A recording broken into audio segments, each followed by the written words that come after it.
বাশার আল আসাদকে বহনকারী বিমান বিধ্বস্ত হয়েছে, এমনকি বিমানটিকে গুলি করে ভূপাতিত করা হয়েছে বলে গুঞ্জন উঠেছে। এ নিয়ে একটি প্রতিবেদনও প্রকাশ করেছে ভারতীয় গণমাধ্যম ইন্ডিয়ান এক্সপ্রেস। দামেস্ক আন্তর্জাতিক বিমানবন্দর থেকে উড্ডয়নের কিছু সময় পর আসাদকে বহনকারী বিমান সিরিয়ান এয়ার ইলিউশন 76টি হঠাৎ দিক পরিবর্তন করে। প্রাথমিকভাবে বিমানটি সিরিয়ার উপকূলীয় অঞ্চল ও রুশ বিমান ঘাঁটি লাতাকিয়ার উদ্দেশ্যে যাত্রা করছিল বলে প্রতিবেদনে জানিয়েছে ইন্ডিয়ান এক্সপ্রেস। যদিও পরে বিমানটিকে আর রাডারে খুঁজে পাওয়া যায়নি। আশঙ্কা করা হচ্ছে দামেস্ক বিমানবন্দর থেকে উড়ে যাওয়া শেষ এই ফ্লাইট বিধ্বস্ত হয়ে থাকতে পারে।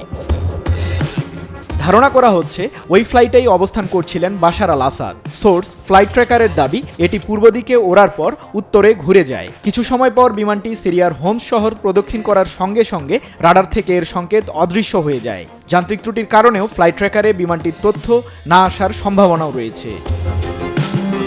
তবে বাশার আল আসাদের অবস্থান নিয়ে বিদ্রোহী গোষ্ঠী হায়াত তাহরির আল শাম কিংবা সিরিয়ার প্রধানমন্ত্রীর দপ্তর এখনও কোনো কিছু প্রকাশ করেনি।